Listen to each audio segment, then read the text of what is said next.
வேகமாக போயிட்டு பிரேக் பிடிக்கிற பேரில் கீழே அழுத்துனீங்கன்னா வேகம் பிடிக்க போகவே மாட்டேன். பையன் நமக்கு வேகம்.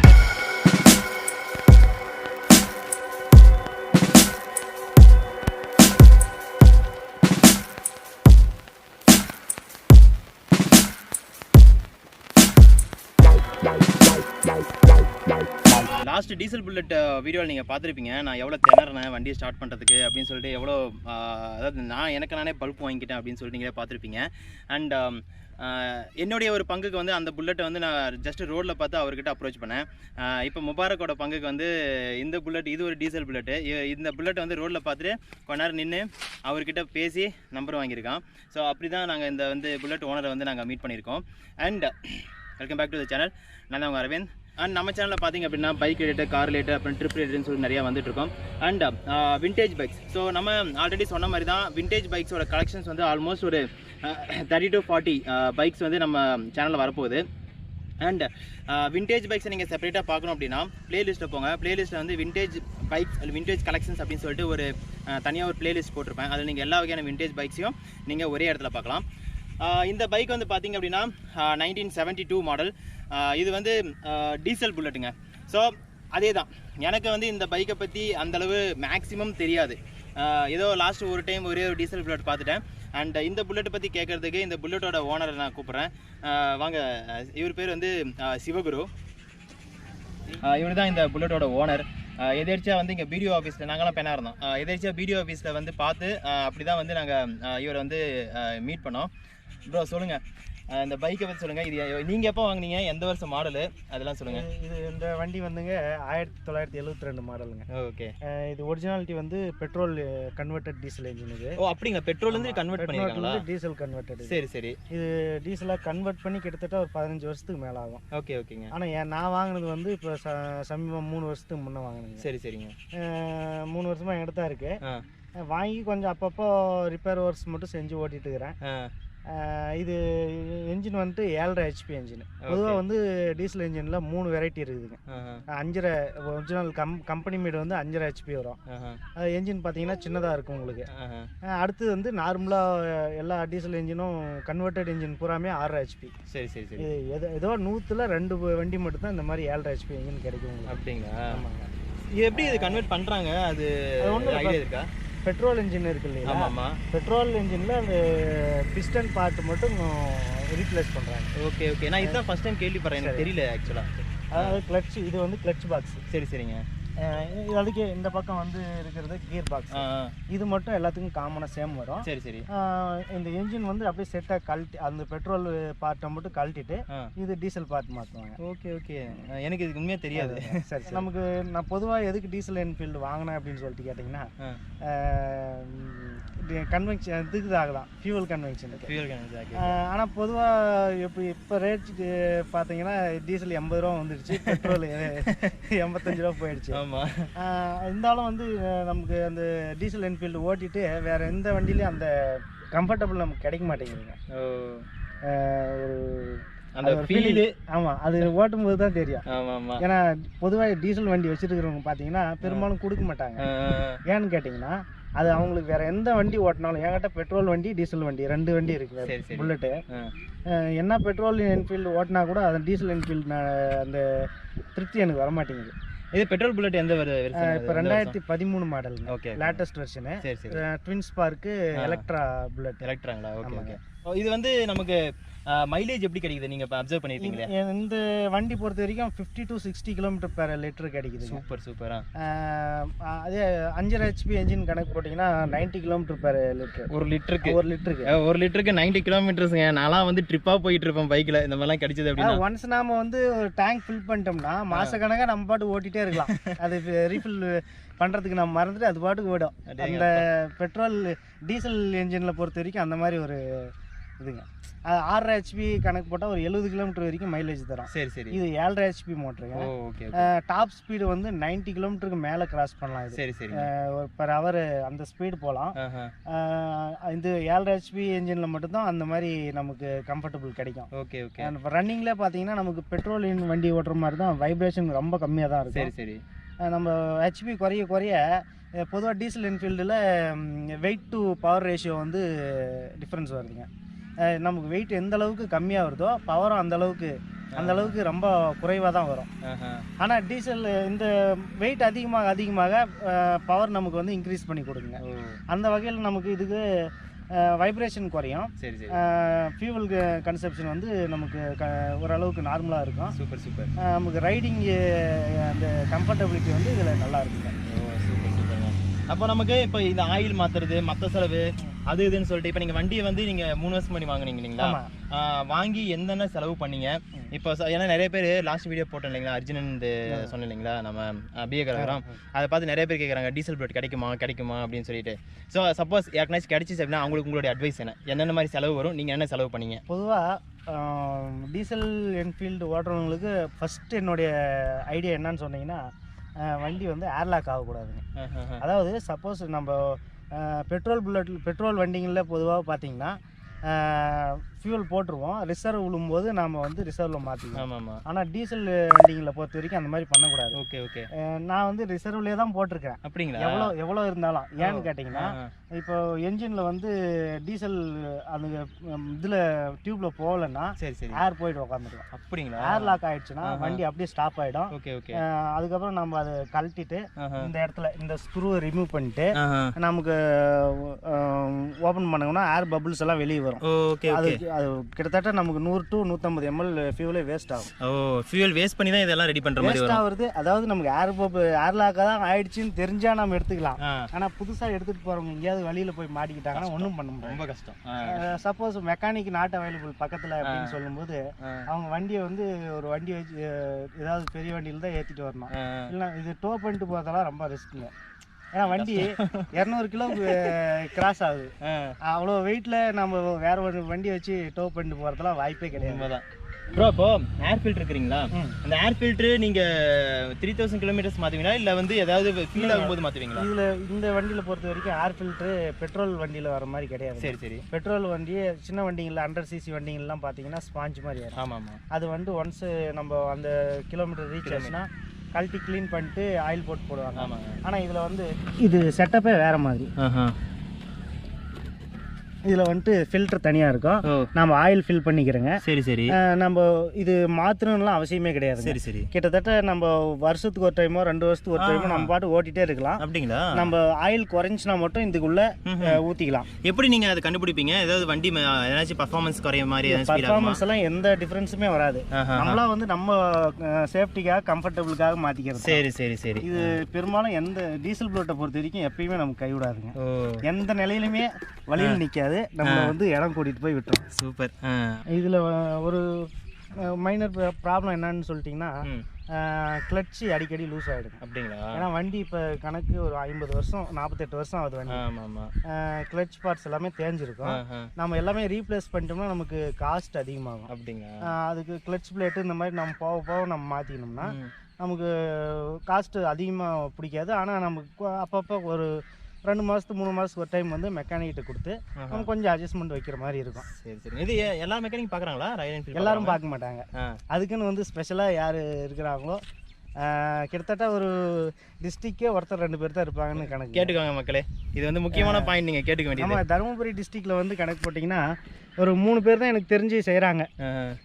அதே மற்ற இந்த திருப்பூர் இந்த சைட்லாம் பார்த்தீங்கன்னா நிறைய இருக்கிறாங்கன்னு கேள்விப்பட்டிருக்கிறேன்.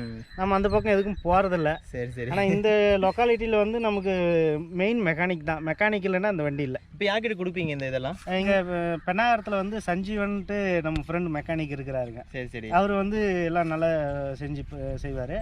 அப்படி தருமபுரியில் கணக்கு போட்டால் ராஜான்ட்டு நம்ம மெக்கானிக், அவர் ரொம்ப பழைய மெக்கானிக்குங்க, எல்லா வண்டியுமே செய்வார். ஓகே.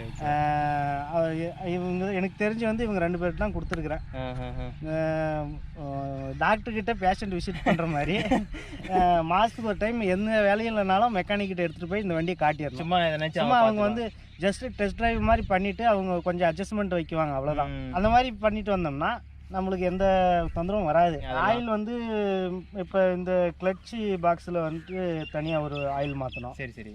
அதை விட்டுட்டு பார்த்தீங்கன்னா அந்த இந்த பக்கம் இதெல்லாம் வந்து கியர் பாக்ஸ் கியர் பாக்ஸ் இதுதான் பெட்ரோல் இன்ஜினுக்கும் டீசல் இன்ஜினுக்கு எல்லாமே இது காமனுங்க சரி இந்த செட் இருக்கு இல்லைங்களா இது மட்டும் அப்படியே அவங்க ரீப்ளேஸ் பண்ணுவாங்க பெட்ரோல் இன்ஜினுக்கு டீசல் இன்ஜினுக்கு ஓகே சப்போஸ் நீங்க ஓல்டு ஸ்டாண்டர்ட் புல்லட் யாராவது வச்சிருப்பாங்க பாருங்க அவங்க கிட்ட பாத்தீங்கன்னா உங்களுக்கு புரியும் ஓகே இது வரைக்கும் எல்லாமே காமனா இருக்கும் சரி அந்த செட் மட்டும் அப்படியே கழட்டிட்டு மாத்துவாங்க ஓகே இப்போ இதுதான் வந்து டீசலுக்கும் பெட்ரோலுக்கும் ஒன்று டிஃபரெண்ட் சரி டீசல்ல வந்து பொறுத்தீங்கன்னா நமக்கு இது கிடையாதுங்க ஸ்பார்க் பிளக்லாம் கிடையாது அது இதுல கம்பஷன்ல பர்ன் ஆகுது அதுக்கு வந்து இதில் ஃப்ளைவீல்லாம் கொஞ்சம் வெயிட்டாக போட்டு நமக்கு பண்ணுறதுனால தான் டீசல் இன்ஜின் வெயிட் அதிகம் ஆனால் ஃபியூல் எஃபிஷியன்சி நமக்கு வந்து பெட்ரோலோட டீசல் தான் நல்லா அதிகம் கிடைக்கும் சரிங்க சரி ப்ரோ இப்போ வந்து பார்த்தீங்கன்னா எனக்கு ரொம்ப கஷ்டமான பாட்டு நான் உங்ககிட்ட கேட்குறேன் ஒரு டைம் வண்டி ஸ்டார்ட் பண்ணி காட்டுங்க அடுத்து நான் ஸ்டார்ட் பண்ணுறேன் அது டீசல் வண்டி வந்து நமக்கு பழகணும் நம்ம இது வந்து நமக்கு ஒரு உறவு முறை மாதிரி பழகிருங்க நம்ம ஒன்ஸ் நம்ம பழகிட்டோம்னா நாம சொல்றது மட்டும் தான் கேட்கும் ஆனால் ஃபர்ஸ்ட் அது சொல்றது தான் நாம கேட்கணுங்க ரொம்ப சிம்பிள் தாங்க ஒன்ஸ் இந்த டீகம்ப்ரஸருங்க இது நான் இப்போ போடுறது டீகம்ப்ரஸர் போட்டு ஃபர்ஸ்ட் கிக் பண்ணிட்டு ரெண்டாவது கிக்ல ஈஸியாக ஸ்டார்ட் ஆகிடும் புதுசாக பண்ணுறவங்களுக்கு மட்டும் ரொம்ப கஷ்டமா இருக்கும் பழகினவங்களுக்கு வந்து ரொம்ப ஈஸியாக இருக்கும் ஸ்டோப் வந்து பார்த்தீங்கன்னா இது வந்து ஆஃப் பண்ணுறதுக்காக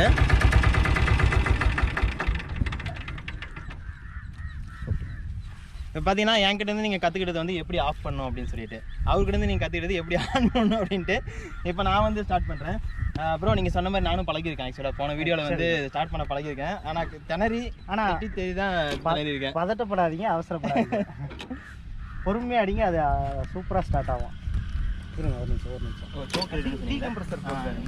இது வந்து பார்த்தீங்கன்னா டீகம்ப்ரஸர் இவர் வந்து ஒயர் போட்டு இழுத்துட்டு இருக்காரு ஆக்சுவலாக இங்கே இருக்குது பார்த்தீங்களா இந்த ராடு மாதிரி இருக்கு இல்லையா இதுதான் வந்து மெயின் அந்த நீங்கள் லாஸ்ட் புல்லட்டில் பார்த்துருப்பீங்க இது மட்டும் தான் வச்சிருப்பாங்க இவர் வந்து இவர் கன்வீனியன்ட்டுக்காக இந்த மாதிரி ஒரு ஒயர் போட்டு வச்சிருக்காரு ஃபர்ஸ்ட் கிக்கு இது வந்து இது வரைக்கும் போகணுங்களா இது கீழே வரைக்கும் போயிட்டு அப்படியே ஃபுல்லாக ரிலீஸ் பண்ணாமல் ஒரு முக்கால்வாசி வந்துட்டு திருப்பி ப்ரெஸ் பண்ணுங்க ஸ்டார்ட் ஆகிடும்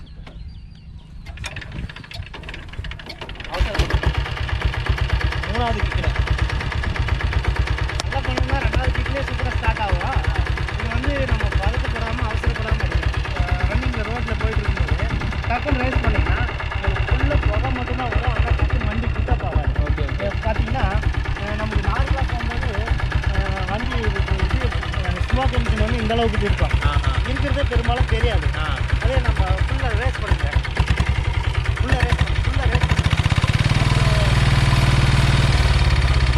ரேஸ் ஆகும்போது நமக்கு அதிகமாக புகை வரதை வச்சு நமக்கு ஃபியூல் வேஸ்ட் ஆகுதுன்றதை நம்ம ஐடென்டிஃபை பண்ணிக்கலாம் புகை அதிகமாக வந்துச்சு அப்படின்னா அதிகமாக இருக்குன்னா ஃபியூல் வேஸ்ட் ஆகும் ஓகே சப்போஸ் இது வந்து தேர்ட் கியர்லேயும் டாப் கியர்லேயுமே கூட மூவ் ஆகும் வண்டி நியூட்ரல்லேருந்து ஃபஸ்ட் கியர் மட்டும் தான் மூவ் ஆகணும் அப்படின்ற அவசியம் இல்லை ஓகே ஆனால் அந்த மாதிரி பண்ணும்போது நமக்கு ஃபியூல் நிறைய வேஸ்ட் ஆகும் நமக்கு அந்த டார்க்காக நம்ம ஃபஸ்ட் கியர் போட்டு மூவ் பண்ணி கரெக்டாக வந்து அந்த ஸ்டேஜில் நம்ம கியர் மாற்றி நம்ம ஷிஃப்ட் பண்ணி போனோம்னா வண்டி அருமையாக இருக்குங்க சூப்பர் ஸோ அதான் புகை வரதை வச்சு தான் நம்ம கண்டுபிடிச்சிக்கலாம் ஃபியூல் அதிகமாக பிளாக் டார்க் ஸ்மோக் வந்துச்சுன்னா நமக்கு ஃபியூல் வந்து ஜாஸ்தி வேஸ்ட் ஆகுது அப்படின்றது கண்டிக்கலாம் சூப்பர் சப்போஸ் ஒயிட் கலரில் ஸ்மோக் வந்துச்சுன்னா உள்ள ரிங்ஸ் இந்த மாதிரி வந்து போயிருக்குதுன்னு நம்ம தெரிஞ்சுக்கலாம் மெக்கானிக்கும் அதை வச்சு தான் தெரிஞ்சுக்கிறாங்க சரி அதே டார்க்காக புகை வந்துச்சுன்னா ஃபியூல் வேஸ்ட்டு அதுக்கு வந்து ஏதாவது இன்ஜினில் டியூனிங் பண்ணோம்னா மெக்கானிக்கிட்ட கொடுத்து டியூனிங் பண்ணும்போது நமக்கு ஃபியூல் எஃபிஷியன்சி நல்லா கிடைக்கும் ஓகே ஆனால் நிறைய இன்ஃபர்மேஷன் சொல்லியிருக்கீங்க ப்ரோ பார்க்குறவங்களுக்கு வந்து பார்த்தீங்கன்னா அதாவது டீசல் புல்லட் நிறைய பேர் பார்க்கவே இல்லை டீசல் புல்லட் பார்த்துட்டு அந்த வீடியோலலாம் டீசல் புல்லட் இருக்கா அப்படின்ற மாதிரி நிறைய பேர் கேட்டாங்க அந்த மாதிரி இப்போ நீங்கள் இது சொன்னது ரொம்ப யூஸ்ஃபுல்லாக இருக்குது நிறைய பேருக்கு ரொம்ப யூஸ்ஃபுல்லாக இருக்கும் சரி நான் இன்னொரு டைம் நான் ஸ்டார்ட் பண்ணிவிட்டு ஒரு டைம் வண்டி ஓட்டி பார்க்குறேன் எப்படி இருக்குன்னு ஓட்டி பாருங்க இது பொதுவாக ஒரு இடத்துக்கு போயிட்டு இந்த வண்டி எடுத்துகிட்டு போனாலே சுற்றி ஒரு 10 பேர் கூட்டம் கூடிரும் அது வண்டி எப்படி ஓட்டுறாங்க எப்படி ஸ்டார்ட் பண்ணுறாங்க ஆஃப் பண்ணுறாங்கன்றத பார்க்கறதுக்காகவே ஆமாம்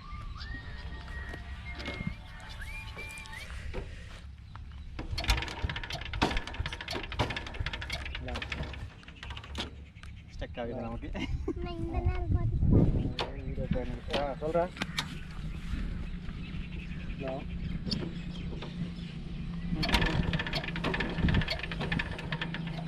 பாத்தியா ஆரம்பிச்சிருச்சு எனக்கு எங்க மூச்சு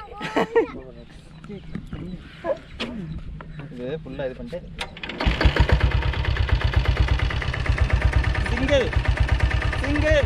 பொய் பொய் இது உண்மையாக பொய் சிங்கிள் ஸ்டார்ட் ஆயிடுச்சு ஃபஸ்ட்டு கீழே ஸ்டார்ட் ஆயிடுச்சு கியர் ஷிஃப்டிங் மெத்தட்லாம் கீழே மற்றதெல்லாம் மேலே ஃபஸ்ட்டு மேலே மற்றதெல்லாம் கீழே அதாவது மேலே ஓகே ஓகே நம்ம இப்போ யூஸ் பண்ணுற வண்டி தான் ஃபஸ்ட்டு கீழே மற்றதெல்லாம் மேலே லேட்டஸ்ட்டு இது ஓல்டு வந்து ஃபஸ்ட்டு மேலே கன்ஃபியூஸ் ஆகுது பிரேக் வந்து லெஃப்ட் சைடு கொஞ்சம் நீங்கள் வேகமாக போயிட்டு பிரேக் பிடிக்கிற பேரில் கீழே அனுப்புனீங்கன்னா வந்து வேகமாக பிடிக்க போகவே மாட்டேன் பையன் நமக்கு வேகமாக போகிறதுக்கு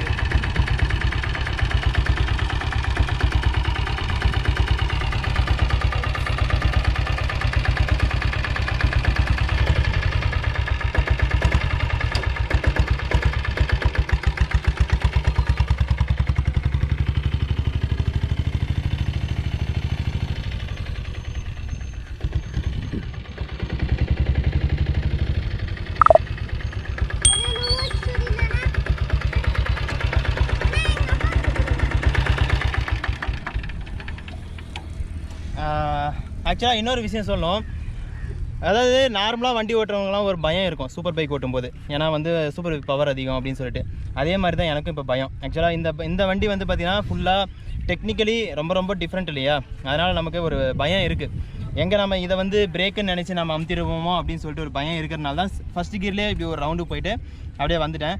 பட் ஆசை இருக்க தான் செய்யுது எங்களுக்கெல்லாம் இந்த மாதிரி ஒரு வண்டியை ஓட்டி பார்க்கணும் அப்படின்னு சொல்லிட்டு. நிறைய பேர் நீங்களும் பார்த்தீங்க, பார்த்துட்டு சொன்னீங்க இந்த மாதிரி வண்டி எங்கே கிடைக்கும் எப்படி கிடைக்கும் அப்படின்னு சொல்லிட்டு. கிடைக்கிறது ரொம்ப ரேருங்க. கிடைச்சிது அப்படின்னா விட்டுறாதீங்க. கரெக்டு தானே ப்ரோ? ஒன்ஸ் வந்து இந்த வண்டி வாங்கணும்னு முடிவு பண்ணியாச்சுன்னா நம்ம மெக்கானிக்கிட்ட கேட்கலாம், இல்லை யூஸ் பண்ணிக்கிட்டு இருக்கிறவங்கள்ட்ட தான் வாங்கலாம். புதுசாக வந்து இப்போலாம் கிடையாது, பர்மிட் கிடையாதுங்க. அதாவது என்டாஸ்மெண்ட்டு நம்ம diesel to petrol to diesel convert பண்ணோம்னா என்டாஸ்மெண்ட் கிடையாது இப்போ. அதனால் நமக்கு பர்மிட் பண்ண மாட்டாங்க ரெஜிஸ்ட்ரேஷனில். சரி சரி ப்ரோ. இது டேங்க் கெப்பாசிட்டி எவ்வளோங்க? இது 13 லிட்டர் வரும். சேம் 13 தானே? அதே தான், சேம் தான். பெட்ரோல் டீசல் எல்லாமே சேம் தான், என்ஜின் மட்டும் வேறங்க. சரி சரி சூப்பர் சூப்பர். ஆக்சுவலாக இப்போ இது இந்த லிவர் அமுத்தினா இது வந்து நியூட்ரல் வந்துடும் இல்லைங்களா? ஆமாங்க. அதாவது இந்த மெத்தட் வந்து ஓல்டு ஸ்டாண்டர்டு பெட்ரோல் டீசல் ரெண்டு வண்டிகளுமே கிடைக்கும். ஏன்னா கியர் பாக்ஸ் சேம் இல்லை அப்படின்றதுனால நீங்கள் டாப் கியரில் இருந்தாலும் எந்த கியரில் இருந்தாலுமே அது நியூட்ரல் லிவர் வந்து மேலே ஒரு நிமிஷம் பக்கம் வந்து பாருங்கள். Neutral gear 1 2 3 4. ஓகே. ஸோ இதிலே இருக்கு இல்லைங்களா? நியூட்ரல் கீழே 1. ஆமாம். அப்புறம் வந்து 2 3 4 அதில் வந்து இந்த 4 கியர்ஸ். இந்த பாயிண்டர் நீடில் வந்து எந்த கியர் நம்ம பார்த்து தெரிஞ்சுக்கலாம். இப்போ வந்து நியூட்ரல் இருக்குதுங்களா இல்லை இப்போ ஃபர்ஸ்ட் கியரில் இருக்குது. நியூட்ரல் ஃபர்ஸ்ட் கியர் எல்லாம் சேமாக தான் இருக்கும். அப்படிங்களா? சப்போஸ் நம்ம டாப் கியரில் 4th கியரில் இருந்தாலுமே அந்த லிவர் வந்து நம்ம ப்ரெஸ் பண்ணும்போது இந்த லிவரை வந்து கீழே ப்ரெஸ் பண்ணோம் அப்படின்னா இது வந்து நியூட்ரல் விழுந்துடும். ஓகே. ஸோ இதுதாங்க இந்த கியர் பாக்ஸோட மெத்தடு. கியர்ஸ் அந்த பிரேக்கெல்லாம் டிஃப்ரெண்ட்டு, அதனால் ஒரு பயம் இருந்துச்சு. பட் இருந்தாலும் அப்கமிங்கில் வந்து நிறையா வந்து இந்த மாதிரி விண்டேஜ் பைக்ஸ்லாம் நான் ஆல்ரெடி சொன்ன மாதிரி தான் சில ராயல் என்ஃபீல்டு, அப்புறம் ஹார்லி டேவிட்சன், அதுக்கப்புறம் ட்ரையம்ப்னு சொல்லிட்டு சில விண்டேஜ் பைக்ஸ் எல்லாம் வந்து நம்ம சேனலில் வரப்போகுது. விண்டேஜ் பைக்ஸ்னு தனியாக பிளேலிஸ்ட் வந்து ரெடி பண்ணி வச்சுருக்கேன். நீங்கள் வந்து பாருங்கள். அதில் வந்து ஃபுல்லாக விண்டேஜ் பைக்ஸுக்கு உண்டான வீடியோஸ் மட்டும் இருக்கும் அந்த பிளேலிஸ்ட்டில். அண்ட் இது வரைக்கும் பார்த்த எல்லாருக்கும் நன்றி. நெக்ஸ்ட் வீடியோவில் பார்க்கலாம். அது வரைக்கும் இந்த நம்ம சேனல் நீங்கள் ஒன்றும் சப்ஸ்கிரைப் பண்ணல அப்படின்னா சப்ஸ்கிரைப் பண்ணிட்டு கூட வந்து பெல் பட்டனை கிளிக் பண்ணுங்கள். பெல் பட்டனை கிளிக் பண்ணால் மட்டும்தான் உங்களுக்கு வந்து நோட்டிஃபிகேஷன் வரும், இல்லைனா வராது. And thanks. நெக்ஸ்ட் வீடியோவில் பார்க்கலாம்.